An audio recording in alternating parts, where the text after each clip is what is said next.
여러분 안녕하십니까? 전주 MBC 시사토론 이몽진입니다. 앞으로 4년간 지역발전을 위해 일할 국회의원을 뽑는 선거가 마무리됐습니다.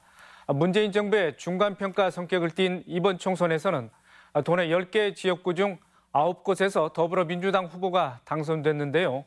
전국적으로도 더불어민주당이 민주화 이후 최대 의석을 차지하면서 공룡 정당이 탄생했다는 말도 나오고 있습니다. 오늘 시사토론에서는 특별한 이력을 가진 전북의 21대 국회의원 당선인 4분을 모셨는데요. 안녕하십니까? 네, 안녕하십니까. 네. 자, 우선 당선 축하드리겠습니다. 당선 감동의 여운이 채 가시지도 않을 텐데 이렇게 출연해 주셔서 감사합니다. 먼저 이용호 당선인 현직 의원이신데 당선 소감부터 들려주시죠. 우선 저를 선택해 주신 우리 남원 입시 순창 유권자 여러분께 진심으로 감사의 말씀을 드립니다. 지금 사실 실감이 좀 안 나는 그런 상태인데요. 저한테는 어쩌면 기적 같은 일이다 이렇게 저는 느끼고 있고요. 다만 이 기적이라고 하는 것이 결국은 민심이다. 민심이 곧 천심이다고 하는 말이 있는데 이번에 철감을 했습니다. 호남 28개 지역구 가운데 유일하게 무소속이어서 희귀동물이 됐는데요. 또 역으로 보면 호남 전체가 다 무조건 당을 보고 찍는 건 아니다. 또 사람을 보고 찍는다고 하는 것을 또 비호남에게 알려준 그런 의미도 있는 것 같습니다. 이번에 남원 입시 순창이 전국적으로 어떻게 보면 관심 지역이었고 호남으로 봐서는 이제 정치 1번지처럼 됐는데요. 앞으로 우리 유권자께서 보내주신 저한테 대한 기대, 어긋남이 없도록 최선을 다하겠다는 그런 다짐을 드립니다. 네, 이어서 전주병이죠. 더불어민주당 김성주 당선인. 네, 당선 소감 간단히 피력을 해주시죠. 먼저 저를 선택해 주신 전주병 유권자 여러분들에게 감사드립니다. 그리고 전라북도 도민 여러분, 전주 시민 여러분들께서 미래를 선택해 주셨습니다. 끝까지 경쟁해 주신 우리 정동영 후보님께도 깊은 인사를 드립니다. 수고 많으셨습니다. 사실 당선의 기쁨보다는 굉장히 막중한 책임감을 느낍니다. 이번에 국민들께서 더불어민주당을 거대 여당으로 만들어주셨습니다. 거기에 담긴 의미는 코로나를 빨리 극복하고 국회를 생산적인 국회로 만들어달라는 것이었습니다. 또 우리 전북 도민들께서는 여당인 민주당에 몰아줌으로써 전북 발전에 대한 기대를 높게 표현하셨습니다. 산적한 현안들을 하나씩 해결해 가면서 전북의 미래를 이끌어 나가야 될 책임감들이 무겁게 다가오고 있습니다. 앞으로 새롭게 할 것입니다. 열심히 잘하겠다고 하는 다짐 다시 올립니다. 고맙습니다. 네, 이어서 더불어민주당 익산을 한병도 당선인, 당선 소감 간단히 말씀해 주시죠. 이번에 많은 지지와 성원을 보내주신 먼저 우리 익산 시민 여러분들께 깊이 감사의 말씀을 드립니다. 이번 선거에서 저희들이 전국적으로 또 전라북도에서 압승을 했습니다. 하지만 너무 기뻐하기에는 마음이 무겁습니다. 많은 지지를 보내주신 만큼 그만큼 이제 책임감이 따른다고 생각을 합니다. 이제 저희들의 역할은 우리 익산 또 전라북도 발전에 대한 성과로 보답을 해야 된다고 생각을 하고요. 또 하나는 문재인 정부 집권 후반기를 안정적으로 이끌 수 있도록 힘을 보태주신 거라고 생각을 합니다. 저희들이 그 담긴 마음 잊지 않고 최선을 다해서 성과를 내도록 하겠습니다. 감사합니다. 네, 역시 더불어민주당 불산 신영대 당선인, 말씀해 주십시오. 사랑하는 군산 시민 여러분, 21대 국회의원 당선자로 저 신영대를 선택해 주셔서 정말 감사드립니다. 아마 저를 선택한 이유는 2가지일 거라 생각합니다. 첫 번째는 우리 군산시 경제가 매우 어렵고 힘든데 이 경제 네가 한번 맡아서 한번 살려봐라. 이런 간절한 시민의 염원이 담겨있다 생각하고요. 2번째로는 문재인 대통령 정말 고군부터 하시면서 코로나 극복을 해서 애쓰고 계시고 그리고 많은 국가 개혁 과제를 시행하고 있는데 야당이 발목 잡기가 너무 심해서 그동안 힘들었으니까 이제 좀 국회에 들어가서 민주당 힘을 실어줄 테니 들어가서 대통령의 국정개혁들을 함께 뒷받침하고 그걸 기반으로 해서 차기 정권 재창출에 미랄 대달라 이런 의지들이 저희 당선에 담겨있다 생각하고요. 시민들의 바람과 그런 의지들을 담아서 20대 국회의원으로서 성실하게 그리고 일 잘하는 국회의원 되겠습니다. 감사합니다. 네, 잘 들었고요. 네, 이용호 당선인께서는 현재 아까도 이제 본인의 당선을 기적이다 이렇게 표현하셨습니다. 호남에서 유일무이한 비민주 무소속 당선되셨는데 네, 승리의 원인 어떻게 보고 계십니까? 저는 우리 유권자들이 굉장히 세심하게 우리 정치인들을 보고 있구나 하는 것을 느낀 선거입니다. 그러니까 지난 4년 동안 저 국회의원 이용호에 대해서 우리 유권자들이 나름대로는 보고 있었던 것 같아요. 그래서 처음에는 국민의당으로 한 2년 정도 있다가 이제 이게 국민의당이 해체되면서 무소속으로 남아 있었거든요. 그 이후에 나름대로는 우리 유권자들이 보기에 소신을 지키고 처신을 잘 하는구나. 어디에 정파에 그때그때 이익에 따라서 왔다 갔다 하지는 않는구나. 이런 부분을 좀 높이 평가한 것이 아닌가 싶습니다. 그래서 그리고 이제 그 어떤 그 의원에 대한 진정성, 그러니까 어떤 정치적으로 보여주기가 아니라 얼마나 소통을 잘하고 어떤 정치적 제스처가 아니라 실제로 결과를 내는가 하는 부분을 유권자들이 보고 계셨구나 하는 생각을 했습니다. 저는 이번에 사실은 저를 도와주는 시의원이나 도의원 없었습니다. 그렇지만 우리 바닥 민심이 저 정도 되면 좀 키워볼 만한 싹수가 있는 정치인이다 이렇게 봤던 것 같아요. 저는 그걸 굉장히 감사하게 생각하고 앞으로 우리 유권자들만 보고 민심만 보고 앞으로 나아가겠다 이런 말씀을 드립니다. 그런 민심에 대고 어떻게 호소를 하셨습니까? 사실 이번 선거가 기본적으로는 이 후보자, 저같이 이제 무소속인 경우는 후보자가 민주당하고 경쟁하는 선거였거든요. 그리고 또 저 같은 경우 역시 문재인 대통령하고 이게 프레임이 걸려서 굉장히 어려운 선거였는데 저는 가능하면 이 당과 문재인 대통령의 프레임이 아니라 상대 후보와 경쟁하는 그런 쪽으로 계속 사실은 좀 전략적으로 그렇게 했고요. 그런 차원에서 우리 이 호남에서 다 사실은 민주당 좋아하죠. 그렇지만 또 그 내에서도 인물을 좀 비교하는 측면이 있었다고 보고 그런 차원에서 저는 이제 어차피 2년 동안 민생당이나 그 전에 또 평화민주당에서 오라는 것을 안 간 이유는 우리 유권자들이 보기에는 저 사람이 결국은 민주당으로 가려고 그러는구나. 또 1년 전에 저 또한 민주당으로 또 시도를 했었던 것이고요. 그래서 그런데 이제 그래서 당은 큰 이렇게 당이라는 그런 프레임에 걸리지 않고 제가 이번에 되면 민주당을 가겠습니다. 이 얘기함으로써 그런 부분은 좀 희석을 시킨 다음에 그리고 이제 인물 차원에서 좀 또 정책 차원에서 경쟁을 한 것이 아닌가. 그게 주요했던 것이 아닌가 싶습니다. 네, 네, 김성주 당선인과 한병도 당선인 돌아온 재선입니다. 두 분께서는 이번 총선의 화두를 무엇으로 보고 또 어떻게 민심을 읽었는지 차례로 좀 말씀을 해주시면 좋겠습니다. 우리 김 당선인부터 말씀해 주시죠. 4년 전에는 바람이 불었습니다. 국민의당 녹색 바람이 불었습니다. 그거는 기존 정치에 대한 도민들의 심판이었습니다. 다시 4년이 지나고 난 다음에는 이번에는 바람이 아니라 간절한 바람이 일었습니다. 그거는 코로나를 빨리 극복해달라는 것, 그다음에 국회 권력을 바꿔달라는 것, 그다음에 전북을 발전시켜달라고 하는 그런 바람입니다. 그래서 이거는 일시적인 것이 아니라 확고하게 국민들 속에, 도민들 속에 뿌리 내린 인식입니다. 열망입니다. 그래서 그 열망 속에서 선거를 치렀습니다. 시민들은 바꿔달라는 요구가 가장 강했습니다. 그리고 이제는 그만 좀 바꾸자. 언제까지 전라북도가 이 상태로 머물러 있어야 되느냐라는 그런 간절한 바람들이 있었습니다. 앞으로 그 확인한 민심에 따라서 저희가 해결해야 될 많은 숙제들을 갖고 있다는 것. 근데 우리들의 목표는 과거에 이 직전에 정부 정치권들은 서로 간에 분열되어 있었지만 이제는 한 팀이 되어서 현안들을 해결해 나가는 그런 믿음직한 모습을 보여줘야 될 것이라고 생각합니다. 네. 한병도 당선인께서 말씀해 주시죠. 여러 평가가 있겠지만 저는 두 가지 정도로 요약을 하고 싶습니다. 첫째는 이제 좀 싸우고 막말하는 정치 청산하라.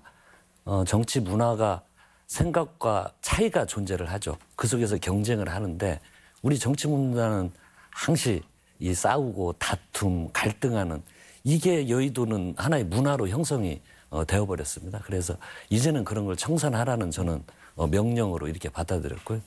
또 하나는 역시 코로나19에 대응하는 긍정적인 문재인 정부에 대한 평가, 열심히 노력하는 것에 대한 평가, 안정적인 국정 운영을 바라는 마음이라고 생각을 합니다. 그래서 특히 저희들이 이제 여의도에 들어가면 우리 문재인 정부 국정 후반기를 안정적으로 운영을 할 수 있도록 도움을 주고 이걸 극복해서 세계 모범이 되는 이런 국가로 만들 수 있다는 국민적인 자부심과 자긍심이 표현이 됐다고 생각이 듭니다. 그리고 또 우리 호남에서 이렇게 압도적 지지는 성공을 하고 그다음에 재집권의 기반을 마련하라는 명령도 함께 담겨 있다고 생각이 듭니다. 네. 네, 이어서 신영대 당선인 지난 16대 총선이었죠. 뭐 지금 21대 총선 상대했던 김관영 의원과에서는 이제 패배를 했습니다만은 이번에는 19대였습니다. 네. 21대 와서 뭐 서력을 하셨는데 당초 여론조사에서는 이제 접전 양상이었다가 후반으로 가면서 뭐 그걸 역전을 성공을 하셨는데. 자, 어떻게 이번 선거 과정에서 군산 지역 유권자 민심 어떻게 헤아렸습니까? 그러니까 우리는 이번 선거가 물론 가장 크게는 문재인 대통령의 성공을 바라는 유권자 표심들이 마지막에 결집하면서 실제 많은 표차이가 난 부분도 당연히 있고요. 근데 또 부차적인 것은 지역 내부적 상황이죠. 사실은 전라북도에서 군산이 차지하는 산업 경제 비중이 매우 높잖아요. 예. 근데 그 중에서 대기업 비중이 굉장히 높은 거죠. 특히나 자동차, 조선, 뭐 화학 이런 비중이 높은 건데 어쨌든 GM 공장이 철수를 했고요. 현대중공업 군산조정소가 가동 중단했고 최근에는 OCI도 이제 구조조정이 시작돼서 한 협력업체 포함해서 한 1,000여 명 정도가 회사를 떠나게 됐거든요. 이러한 부분들이 진행되고 있는데 사실은 이런 상황들이 과연 대비하지 못할 상황이었던가. 물론 대기업이 문을 닫을 수 있어요. 회사 형편이 어려운데 어떻게 문을 안 닫겠어요. 하지만 다른 산업 구조를 다양화해서 다변화시켜서 좋은 중소기업들, 강소기업을 유치하기 노력들을 먼저 좀 했으면 그래도 1,000명이 나갔지만 대기업 1,000명이 나갔지만 100명짜리 중소기업 5개, 10개를 유치하기 위한 노력들을 과연 성실해 왔으면 이런 정도의 위기 상황들이 심하게 오진 않았을 거라 이런 아쉬움도 있는 거잖아요. 이런 부분들이 이번 선거 과정에서 지난 8년간의 군산 경제 위기 상황에 대한 평가를 하신 걸로 저는 생각하고 있고요. 그 바람들을 잘 받아서 이제 제가 좀 방금 말씀드린 방향대로 군산 지역의 경제 산업 구조를 좀 다양화시키는 문제 그리고 기존의 현대중공업 재가동을 위한 여러 가지 다양한 제안을 갖고서 플랜을 갖고서 접촉하는 문제들 이런 문제들 좀 잘 풀어가고자 싶습니다. 네. 네.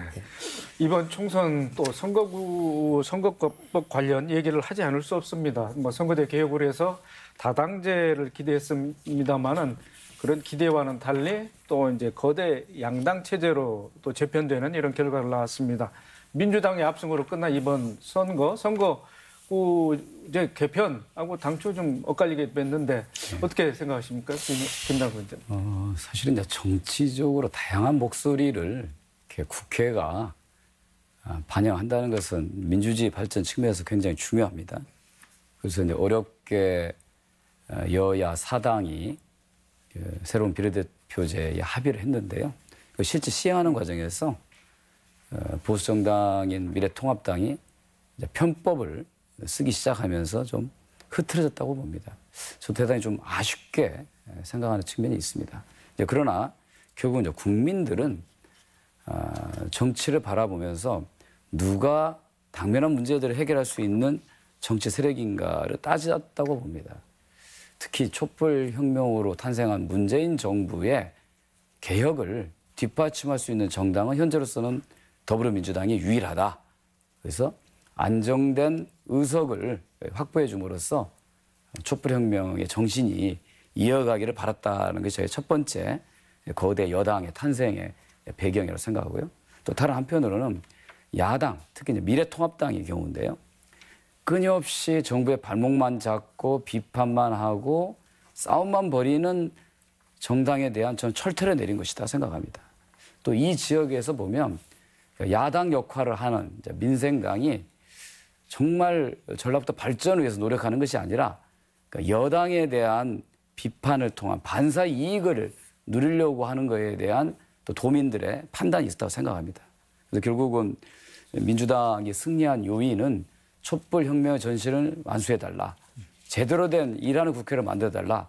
전라북도를 발전시켜달라는 걸로 요약할 수 있습니다. 네.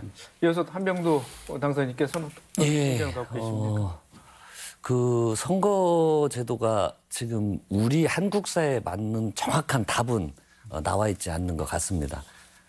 물론 현재 다수 대표제가 가지고 있는 소선거구제에서 한 표만 더 많아도 당선이 되고 나머지는 사표되는 이런 문제점이 문제가 된 것이죠. 그래서 많은 또 지지를 받는 정당의 의석수를 확보하는 그런 것들을 보완책을 만드는 것은 저는 긍정적인 방향이라고 생각을 하고 있습니다. 그런데 이게 이제 대통령 중심제와 이건 내각제적인 어떤 많은 국가들에서 이런 성격이 많이 나타나고 있잖아요. 그래서 이런 이제 제도적 보완을 어떻게 할 것인가라는 생각이 드는데 이번 선거에서 이 꼼수 정당 이건 좀 문제가 있었던 것 같습니다. 그래서 이번 저희들이 21대 들어가면 이 문제에 대한 어떤 제도적 보완은 반드시 이루어져야 되지 않나. 그래서 좀 더 국민 의사가 잘 표현이 될 수 있는 제도를 만드는 것은 또 하나의 과제가 아닌가 이렇게 생각이 듭니다. 네, 이용호 당선인님께서는 4년 전에 이제 국민의당에 몸담고 해서 당선이 됐습니다만은 또 뭐 지금 직접적으로 관련이 돼 있지 않는데 민생당 이제 원외 정당으로 이렇게 전락하고 말았습니다. 이번 사실 민생당에서도 뭐 다당제의 출연을 상당히 기대하고 또 4+1 협의체에 가담하지 않았겠습니까? 그러나 이렇게 막상 결과대로 안 나온 이런 것은 어떻게 해석을 해야 될까요? 저는 사실 선거법 관련해서는 처음에 이 선거법을 패스트 트랙으로 거는 걸 반대했습니다. 이 선거법은 기본적으로는 이 여야 간에 다 합의해서 해야 된다. 그러니까 이것은 어떤 게임의 룰이다 이렇게 보고 저는 반대를 했었는데요. 결과적으로 이 패스트 트랙을 걸어서 나온 결과가 이번에 보면 뭐 비례 정당, 저도 그 정당 숫자도 다 모르겠어요. 이런 정도 나온 거 보면 후유증이 꽤 있구나. 또 그 과정에서 창당하는 과정에서 이 정당들이 우리 국민을 보기보다는 정말로 당리당략만을 생각하는구나 이런 것을 절실히 느꼈습니다. 이유 여하를 막론하고 저는 이게 잘못된 제도라고 일단 생각을 하고요. 물론 취지는 좋지만 결과적으로는 이렇게 나왔으니까요. 앞으로 이번 21대 국회에서 이거 손을 봐야 된다고 생각을 합니다. 그리고 민생당이나 이제 정의당 쪽에서 그 전에 이제 민평당이죠. 그쪽에서 이걸 시동을 걸었었는데 저는 취지는 옳다고 봅니다. 그리고 기본적으로 우리 지금 다양한 우리 국민의 목소리를 담을 수 있는 정당이 반드시 필요하고 해야 된다고 생각하는데 그렇지만 조금 전에 한병도 우리 당선인이 말씀하셨듯이 기본적으로 권력 구조가 맞물려 있는 거예요. 그리고 또 한 가지는 그러면 처음부터 우리 득표율만큼 의석이 가야 된다고 하는 부분을 생각한다면 이게 최선의 방법인가? 원래 연동형 비례대표제가 독일에서 지금 매우 이제 실행이 되고 있는데 거기서도 문제점이 있다고 지금 지적을 받고 있기 때문에 제로 베이스에서 새로 저는 해야 된다고 보고요. 민생당이 사실은 그 어느 정도 그런 미래당이나 여러 가지 그런 정당들이 이런 그 연동형 비례대표제에 기대를 좀 걸었었는데 결국은 정당이라고 하는 것은 그런 제도에 의지하기보다는 근본적으로 정당이 제 역할을 해야 된다는 것을 이번에 사실 보여주는 것이라고 보고요. 저는 이 국민의당에서 이제 민생당 뭐 또 민평당 여러 가지 분화되는 과정을 보면서 우리 국민들이 그렇게 뺄세베 정치를 하고 또 내탓 정치를 하고 또 금방 이 당을 막 만들어가서 하는 것이 좋아 보이지 않는 거예요. 그래서 그 결과가 어떤 제도적인 이런 중소 어떤 그 정당이 탄생할 수 있는 제도적인 기반이 마련됐음에도 불구하고 국민들이 그렇게 가볍게 보지 않는구나 하는 것을 느낀 그런 선거였습니다. 네, 알겠습니다. 이제 당선인들이 한 표 한 표에 새긴 이제 민심을 잘 읽어내고 지역 현안을 해결하는 게 무엇보다 큰 과제가 될 것 같습니다. 그러면 이번에는 이번 총선에서 쟁점이 됐던 현안들에 대해서 이야기를 계속해서 나눠보겠습니다. 이용호 의원님, 남원 입시 순창 지역은 모든 후보들이 국립공공보건의료 대학원 설립을 공약했지 않겠습니까? 그만큼 그 현안이 절실하다 이렇게 말할 수 있겠습니다. 그렇지만 국회에서 관련법이 통과되지는 못했습니다. 국립공공보건의료대학원 설립에 관한 법률 어떤 내용이고 또 앞으로 이 설립을 위해서는 어떤 요건과 과정이 필요한지 좀 설명을 해주시죠. 그래서 공공의대가 뭔가 하는 부분은 이번에 이제 우리 코로나19 사태로 많이 느꼈겠지만 이 감염병 그리고 예를 들면 우리 일반적으로 의사들이 기피하는 분야의 그런 의사를 길러내는 겁니다. 그러니까 대부분 의사들은 예를 들면 뭐 성형외과, 안과, 피부과 뭐 이런 쪽을 좋아하거든요. 그런데 근본적으로 우리 이국종 교수가 예전에 이 외과 외상센터를 말씀하셨지만 외과 이런 것도 대부분 기피입니다. 그래서 이런 그 기피 분야의 의사를 국가가 길러내는 것이고 또 하나는 또 의사들이 대부분 농촌, 산간, 어촌에는 근무를 안 하려고 그래요. 그래서 그런 차원에서 국가가 좀 의료 격차를 줄이기 위해서 공공의대를 만드는 것이고요. 또 이것은 남원에 있는 그 사남대가 폐교되면서 그 정원을 갖고 이용하는 것이기 때문에 반대할 이유가 없는데도 불구하고 의사협회가 좀 반대를 하고 있고 또 미래통합당에서 반대하고 있어서 안 됐는데요.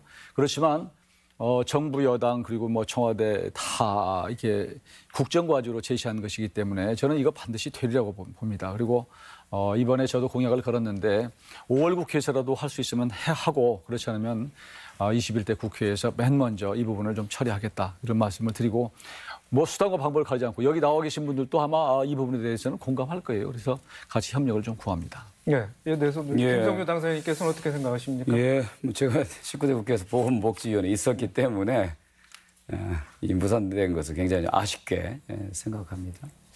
근데 이제 법안이라는 게 우리나라 이 국회 시스템상 일종의 합의제 원칙이라는 게 있습니다.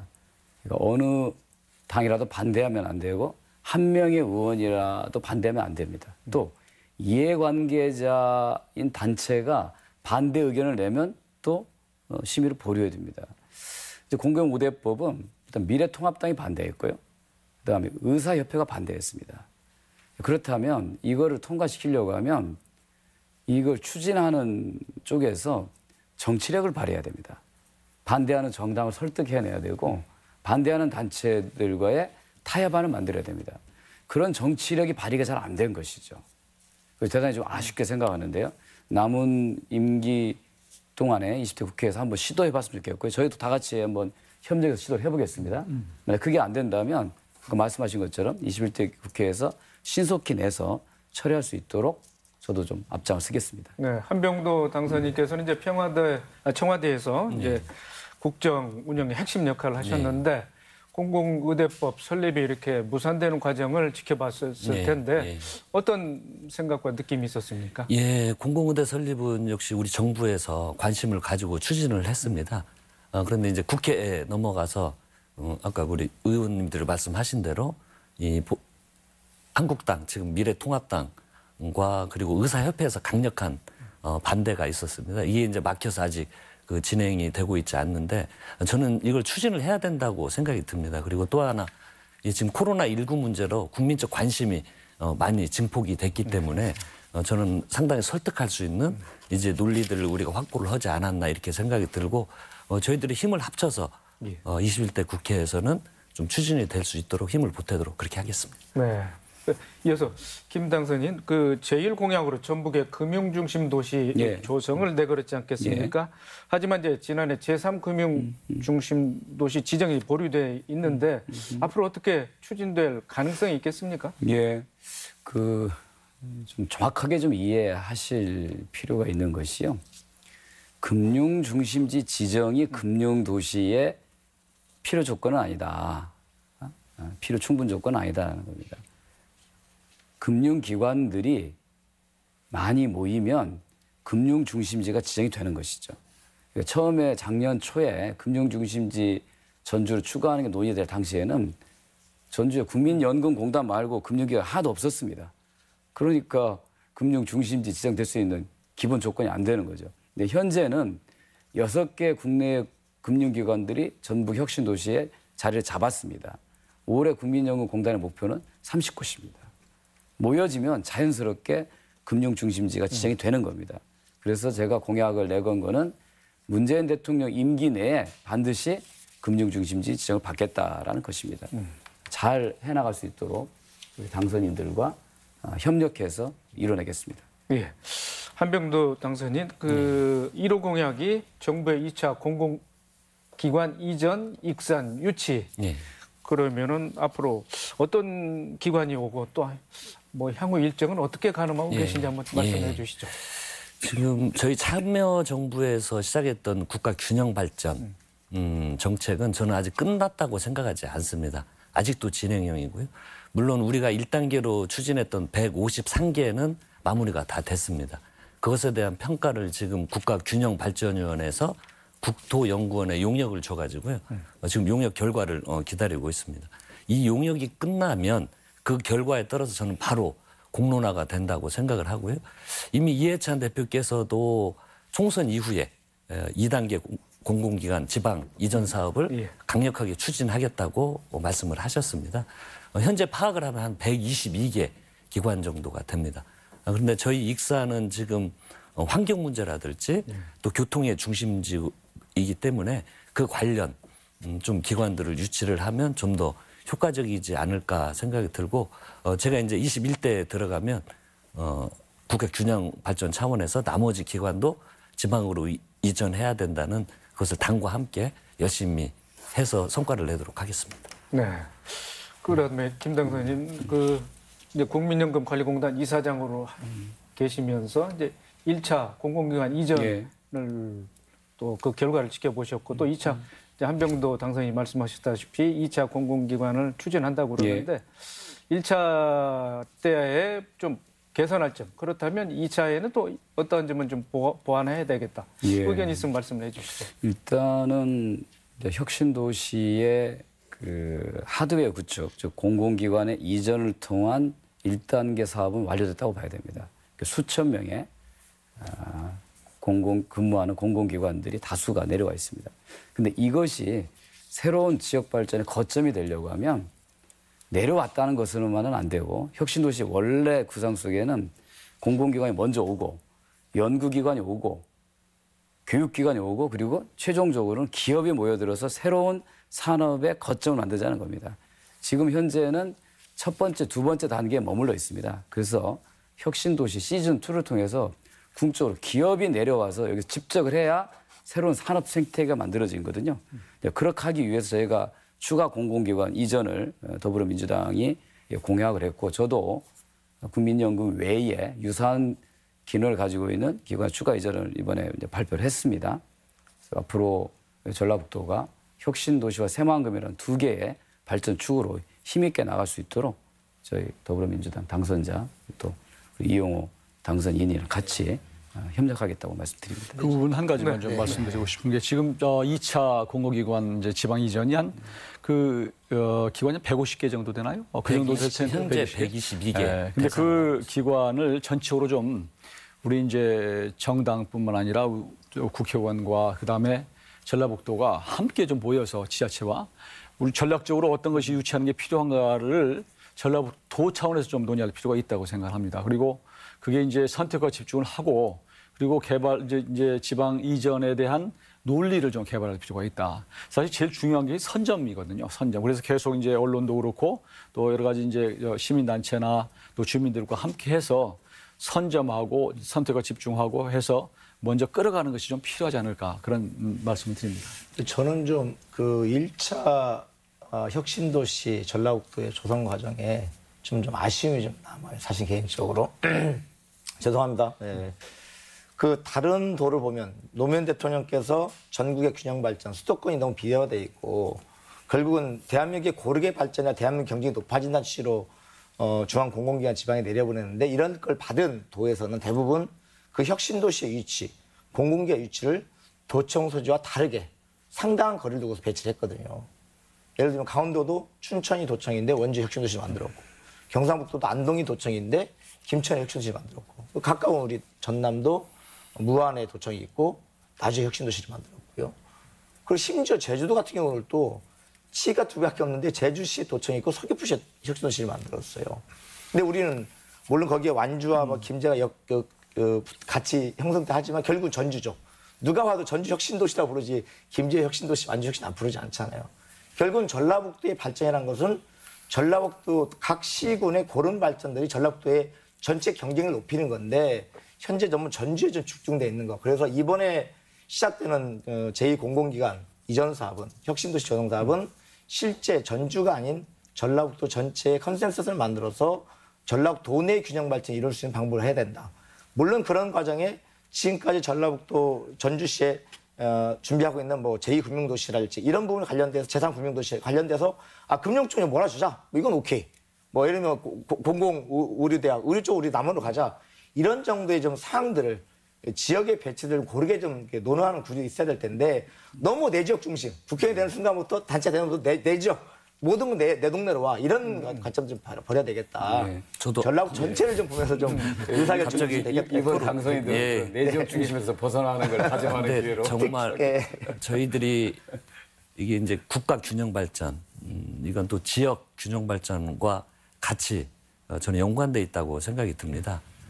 그런데 지금 저번 달 2월 달 통계를 보더라도 전주는만 유일하게 인구가 약간 늘고 가장 이제 익산이 굉장히 심각하고 군산도 줄고 그렇습니다. 그래서 이번에 할 때는 국가 균형 발전 차원도 있지만 지역의 균형 발전을 어떻게 이루어낼 것인지 이것도 아주 중요한 의제로 부각을 시켜야 된다고 생각이 듭니다. 예, 알겠습니다.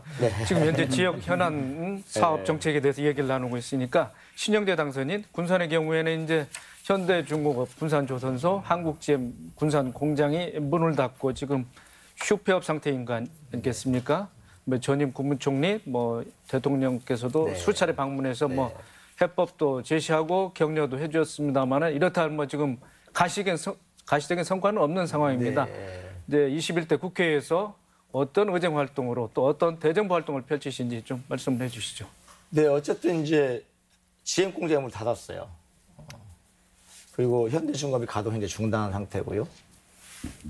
이게 이제 기업의 영역에서 정부가 개입할 수 있는 한계가 있죠. 근데 우리 군산 시민들은 지난 대선 공약을 문재인 대통령이 현대중공업 제가 더 하겠다. 근데 왜 안 해주고 있냐. 뭐 이런 의견도 주시고요.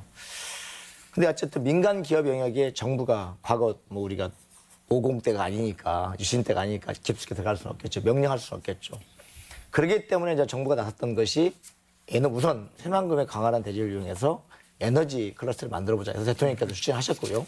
사실 지금은 왜 넓은 땅에다가 그렇게 군산 시민들 또는 뭐 새만금의 어민들의 피해를 감수하면서 새만금 개발했는데 왜 거기다가 태양광 판넬만 까는 게 뭔 의미가 있냐는 지적도 하시지만 향후 지금 유럽 같은 경우 또는 뭐 미국의 애플 같은 경우도 사실은 아리백이라고 해서 친환경 에너지를 사용한 제품, 친환경 에너지를 통해서 생산한 제품만 구매하겠다 이런 정책 쓰고 있거든요. 사실은 그렇게 보면 앞으로도 새만금에 와서 우리 그 친환경 에너지를 사용해서만 제품을 만들었을 때 오히려 수출이 좋을 거다 이런 것도 있기 때문에 그런 정책으로 어쨌든 재생에너지 정책의 클러스터를 대통령께서 말씀해 주신 거고 조성하고 있는 거고요. 두 번째로는 GM 공장 부지를 전기차 백화를 군산에 만들겠다. 우리나라가 어쨌든 현대차, 기아차 중심의 내수 시장인데 쌍용차가 어렵고 하는데 전기차만큼 군산에 모든 거 보인다. 이런 관점으로 전기차 클러스터를 만들고 있거든요. 물론 중견기업이고 중소기업을 보니까 상당 부분 진행 정도가 좀 조금 늦긴 해요. 하지만 저희 같이 정치를 하는 집권연에 좀 도와주면 그런 진행 정도도 좀 조금 더 속도감 있게 할 생각이 있고요. 또 이제 적극적으로 이제 현대중공업 재가동 문제 남는 건데 가장 빠르게 군산 경제 회복할 수 있는 방법을 생각을 해요. 근데 이제 지금까지 뭐 했냐면 저도 이제 일자를 쓰고 여러 차례 뭐 작년, 재작년 만나고 있을 때 얘기를 해보면 계속적으로 얘기를 하고 있어요. 현대중공업 측에. 언제쯤 재가동 할 거냐. 그럼 그쪽은 좀만 기다려달라. 수주만 좀 확보되면 하겠다. 이렇게 얘기하고 있었어요. 근데 지금 그 정도 갖고는 안 된다고 판단하는 거고 이제는 좀 전라북도나 군산시나 우리가 좀 구체적 안을 만들어서 결국은 수익이 나지 않고 생산성이 떨어지니까 공장 문을 닫은 건데 생산성을 어떤 정도 높일 것인지 수익이 날 수 있는 구조가 우리가 어떻게 도와주면 될 것인지에 대해서 제안을 하면서 좀 접근할 필요가 있겠다. 그런 제안에도 불구하고 정의 제도가 의사가 없다. 이렇게 한다. 그때는 이제 지금 현재 현대중공업 군산 조선소 공장 부지를 사용하겠다는 기업도 상당 부분이 있어요. 그러면 정말 나중에 체육산호는 매각과 뭐 임대를 요청할 수 있는 거지만 우선은 좀 재가동할 수 있는 우리의 여건과 인센티브를 좀 한데 놓고서 협상해보는 거. 그냥 그동안 그냥 가서 언제 할 거냐, 재가동 해달라 이런 얘기만 할 게 아니라 좀 적극적인 내용을 안을 갖고서 협상안을 만들 필요가 있지 않겠나 하고요. 그런 내용에 좀 집중해 보자 합니다. 네, 알겠습니다.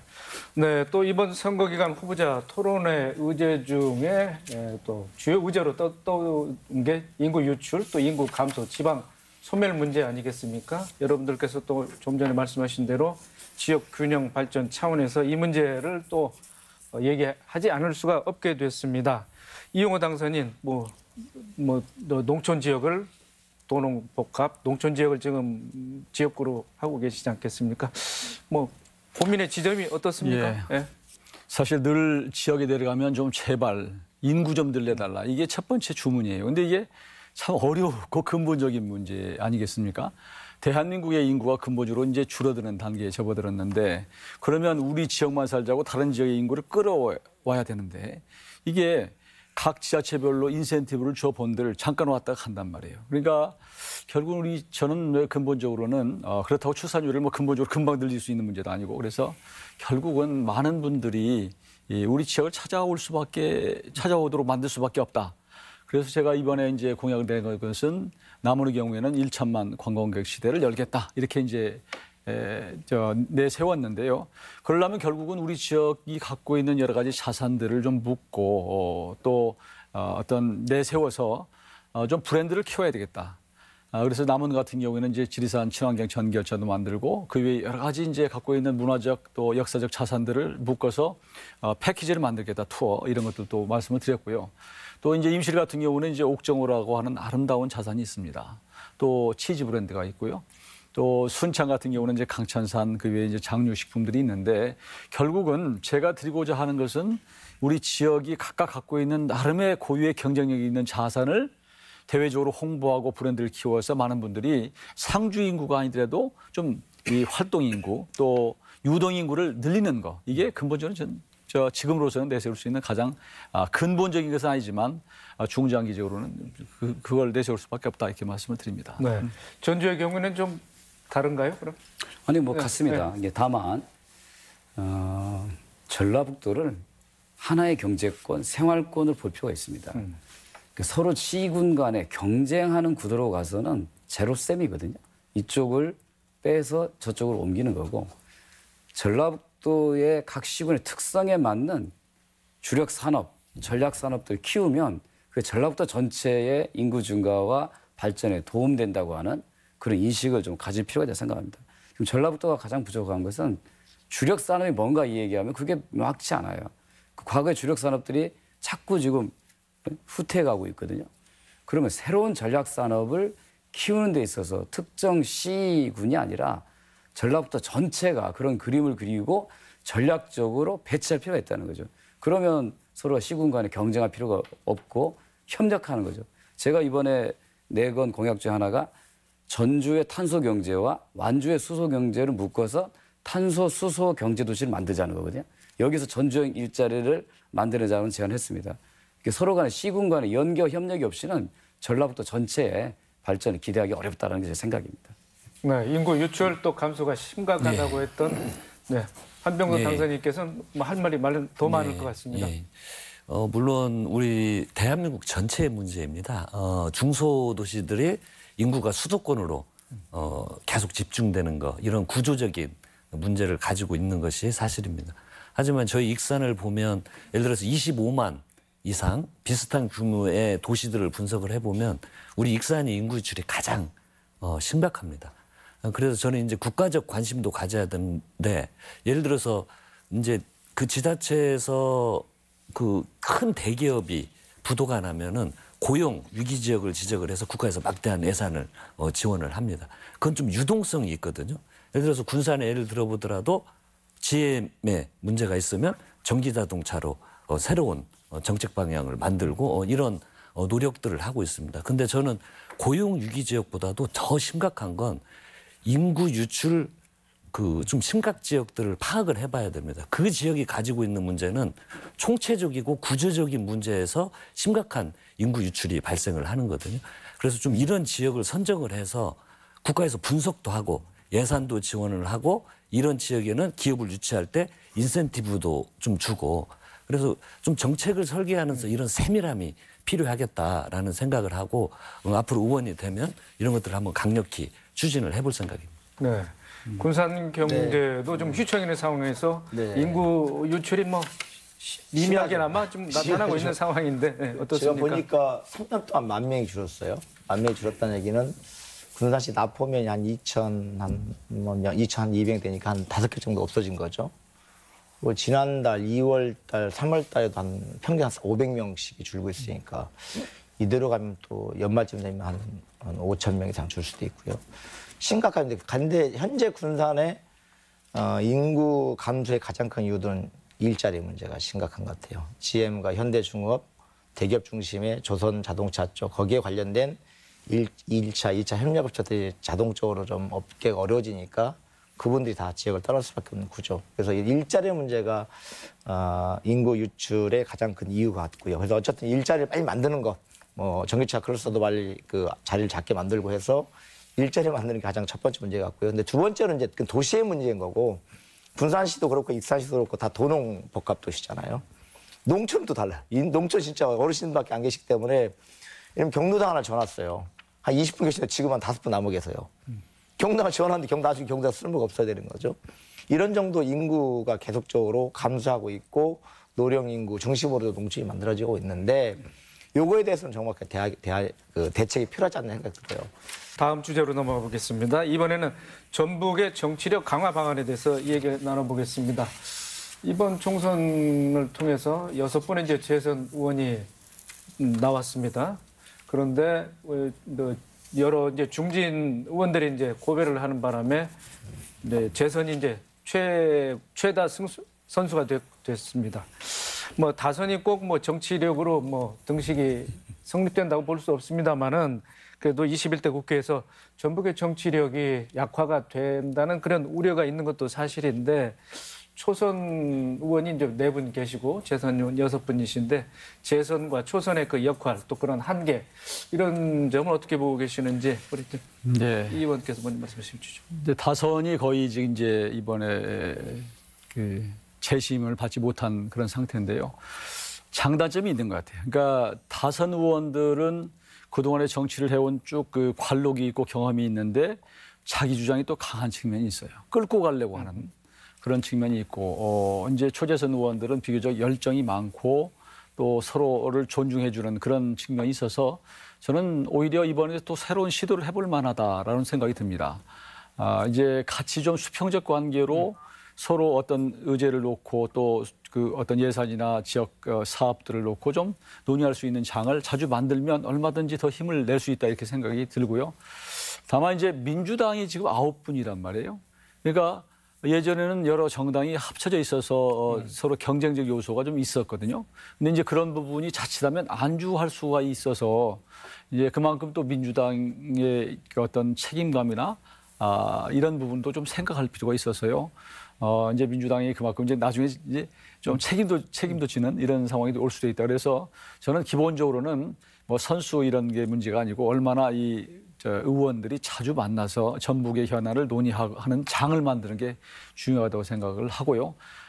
조금 전에 우리 신영대 당선인도 말씀하셨지만 자기 지역만을 생각할 것이 아니라 서로 좀 품앗이를 해주는 좀 이게 필요하다고 생각해요. 전라북도 차원에서는 또 어떤 지역 간의 그 균형 개발 이런 것도 좀 생각을 해준다면 저는 새로운 시도로서 또 기대해 볼 만한 정치가 이루어질 수 있다 이렇게 생각을 합니다. 네. 또 무소속 당선자 또 의원으로 이렇게 말씀하시는데 이제 집권 여당 또 다수당이 됐는데 더불어민주당 당선인으로서는 어떤 입장이십니까? 예, 일반적으로 국민들은 국회를 직접 경험하지 않았기 때문에 국회를 누가 일하고 주도해 가는지 잘 모를 겁니다. 대개 이제 각 정당에서도 그 의원들이 한 10% 정도가 실제 일을 합니다. 당직을 맡아서. 그건 거의 대부분 초재선입니다. 3선 이상 되면 상임위원장을 맡지 이 일을 활발하게 하는 구조는 아니에요.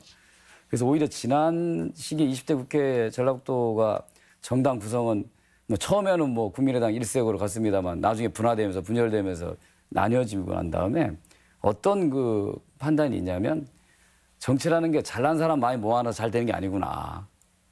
제각각이기 때문에 오히려 현재 초재선으로 당선된 이 구조가 연령대도 거의 비슷하고요. 그리고 서로 간에 존중하고 협업할 수 있는 그런 좀 인격들을 갖춘 분들로 보입니다. 그래서 원팀이 돼서 잘 역할을 분담하고 서로 간에 돕는다면 20대 국회보다 훨씬 더 많은 성과를 낼 수 있을 것이라고 저는 미리 자신 있게 말씀드립니다. 네. 한병도 당선인께서는 어떤 입장이십니까? 네, 저도 뭐 다선 의원 이퀄 뭐 정치력 여기에는 동의하지 않습니다. 물론 이제 국회 운영을 하는 과정에서 간사단을 맡거나 상임위원장을 맡는 그런 이득은 있겠지만 그것이 정치력으로 연결되는 건 아니거든요. 근데 이번에 우리 전라북도를 보면 우리 모든 당선인들께서 이야기를 하셨듯이 하나의 팀으로 원팀으로 꾸리는 것이 저는 가장 중요한 포인트라고 생각이 듭니다. 여러 현안에 대해서 논의하고 역할을 나누고 상임위원회도 나누고 그리고 정기적 모임을 통해서 전북 현안을 챙기는 한 달에 한 번을 모이든 해서 그 현안들을 논의를 한다면 저는 정말 효과를 극대화 오히려 더 할 수 있다 이렇게 생각을 하고 제가 이번에 우리 전라북도에서 당선된 당선인분들을 쭉 살펴보면은 정말 잘할 수 있을 것 같다는 좀 자신감이 생깁니다. 예. 또 이 자리에 네. 뭐 출연해 주신 분에서 유일하게 초선이신데 네. 네, 어떻습니까? 저 그 얘기는 있잖아요. 보좌관 출신도 일을 잘합니다. 잘할 겁니다. 우리 한병도 이제 친구인데 제가 보좌관 출신입니다. 네. 그런 것 같아요. 제가 이 말씀 드리는 뭐냐면 제 30년 지기입니다. 30년이 넘게 친한 친구 사이 지내고 있고요. 우리 김성조 선배님 같은 경우는 또 한 20년 넘었죠. 예, 같이 알고 지내신 지가. 우리 뭐 전주에 뭐 김인덕 의원도 그렇고 이원태 의원도 그렇고 사실은 이번에 당선되신 당선인들을 보면 거의 오랫동안 끈끈이 인연을 이어온 분들이에요. 그 얘기는 뭐냐면 기본적 신뢰가 있는 겁니다. 그러니까 사람에 대해서 서로에 대해서 왜 저 국회의원은 이 얘기하는 건 자기 지적이 뭐 챙기라고 할 거야. 이런 생각 가지면 얘기가 속깊이를 못 하잖아요. 근데 이번에 의회 그 전라북도 도내 국회의원들 같은 경우 다는 아니지만 대부분은 그래도 오랫동안 인연을 같이 정치 현장에서 과거에 또 민주화운동 현장에서 함께 인연을 맺어오신 분들이라서 정말 속깊게 그리고 터놓고 얘기할 수 있는 구조가 있기 때문에 오히려 원팀 팀워크는 아마 역대 저는 전라북도의 국회의원들 분포를 봤을 때 최고라고 생각하고 있고요. 이런 것들이 유력을 발휘할까 봐요. 아까 품앗이라는 표현 잘하셨는데 상임위를 저도 과거에 정무위 보좌관도 해봤고 뭐 산자위 보좌관도 해봤지만 또 자기 상임위가 아니면 다른 의원님들 부탁이 오세요. 야 이것 좀 도와달라 하시는 것처럼 이게 내일처럼 하는 거. 우리 지역구의 국회의원님들이 부탁하는 것은 내일이다 생각하고 함께 하기 시작하면 그런 신뢰가 밑바탕이 되기 때문에 그런 내일처럼 하는 이런 분위기는 잡힐 것 같아요. 아마 과거에 뭐 어떤 정치력보다 큰 정치를 발휘할 것 같습니다. 그리고 특히나 우리가 집권 여당이 많이 되는 것은 큰 유례가 될 거예요. 아마 한병도 우리 그 당선자께서 뭐 청와대 만나는데 크게 어렵지 않을 거거든요. 실제 청와대 비서관급들은 거의 저희 85, 86학번 세대들이 대부분 실무하고 있기 때문에 실제 어떤 현안들을 조정하고 조율하는 데 있어서는 또 저희들이 큰 역할을 할 수 있을 거다. 이렇게 기대하고 있고 해서 잘 될 거라 기대합니다. 예, 알겠습니다. 네, 지금까지 이제 천신 만고 끝에 21대 총선에서 영광을 안으신 네 분의 당선인들 모시고 토론을 이어왔습니다. 총선 뒷이야기라든지 지역 뭐 현안, 쟁점, 또 전북 정치력 발전 강화 방안에서 얘기했는데 마지막으로 또 뭐 간단히 마무리 말씀 뭐 차례를 좀 듣고 뭐 이 시간 마치도록 하겠습니다. 먼저 한병도 당선인께서. 예, 다시 한번 압도적인 지지와 성원을 보내주신 우리 시민 여러분들께 감사의 말씀을 또 드리고 싶습니다. 전국적으로 우리 전라북도에서 민주당이 압승을 했습니다. 또한 무거운 책임감을 느낍니다. 이때 우리 도민 여러분, 국민 여러분께 첫째도, 둘째도 겸손한 마음을 가지는 것이 여기에서 출발하는 것이 가장 중요하다고 생각을 합니다. 그리고 일로서 성과를 내고 민생을 챙기는 이런 정당 우리 당선인이 되도록 모두가 힘을 합쳐서 열심히 노력하도록 하겠습니다. 감사합니다. 네, 신영대 당선인 네. 말씀해 주십시오. 당선시켜줘서 너무 감사합니다. 기뻤죠. 그런데 좀 사실은 지금 어깨가 많이 무겁습니다. 저를 선택해 주신 시민들의 의지는 결국은 분산 경제회생, 일자리, 창출 이런 과제들에서 기대를 가지고서 선택해 주셨는데요. 정말 성심성의껏 일해보겠습니다. 할 수 있는 모든 노력을 해보겠고요. 저 혼자의 힘을 부족하면 집권 여당의 힘을 빌려서라도 전라북도 도내 국회의원들의 힘을 함께 모아서라도 꼭 성과를 만들어내는 그런 의정활동을 하고 싶습니다. 아직 문재인 정부 집권 2년이 남아 있습니다. 2년 동안 해야 될 과제가 국정과제가 개혁과제가 너무나 많이 남아 있습니다. 이런 과제들을 정말 야당을 우리가 의석수가 많다고 해서 야당을 무시하고 이렇게 진행하지 않겠고요. 함께 지혜를 모으는 과정을 통해서 국민들이 공감할 수 있는 방식으로 개혁과제들을 하나씩 마무리 짓고요. 그걸 기반으로 정권 재창출에 의해서 밀어야 되겠습니다. 감사합니다. 네, 김성주 당선인 말씀해 주시죠. 예, 국회의원은 일하는 사람입니다. 지역을 대표해서 나란 일을 하는 사람입니다. 제가 다시 일할 수 있게 해주셔서 고맙습니다. 이번이 정치 개혁을 할 수 있는 마지막 기회입니다. 이번이 전북을 발전시킬 절호의 기회입니다. 무거운 책임감을 가지고 정말 잘하겠습니다. 고맙습니다. 네, 이영호 당선인 차례입니다. 이번 총선에서 민심이 무섭다고 하는 것을 느꼈습니다. 앞으로 우리 국민들의 뜻에 따라서 그러니까 싸우지 않고 또 생산적인 국회를 할 수 있도록 노력하겠습니다. 또 소신 있는 정치, 또 할 말 하는 정치 일을 하도록 하겠습니다. 그동안 선거 과정에서 제가 약속했던 것 지킬 수 있도록 최선을 다하겠습니다. 또 힘없고 소외된 농민이나 자영업자, 또 사회적 약자를 위해서도 의정활동을 하겠습니다. 좀 지켜봐 주시고 또 믿어 주십시오. 저를 정말로 지지해 주신 우리 유권자 여러분에게 진심으로 감사의 말씀을 드립니다. 고맙습니다. 네, 새롭게 구성된 전북의 국회의원들이 당선의 기쁨을 누리는 사이에도 이번 국회에서 마무리 짓지 못한 도내 주요 현안들이 산적해 있습니다. 모쪼록 초심을 잃지 않고 지역 발전을 위해서 협치와 상생의 정치를 보여주길 기대합니다. 오늘 순서 여기까지입니다. 끝까지 지켜봐 주신 시청자 여러분, 토론에 적극 임해 주신 출연자 여러분 고맙습니다. 다음 이 시간에 뵙겠습니다.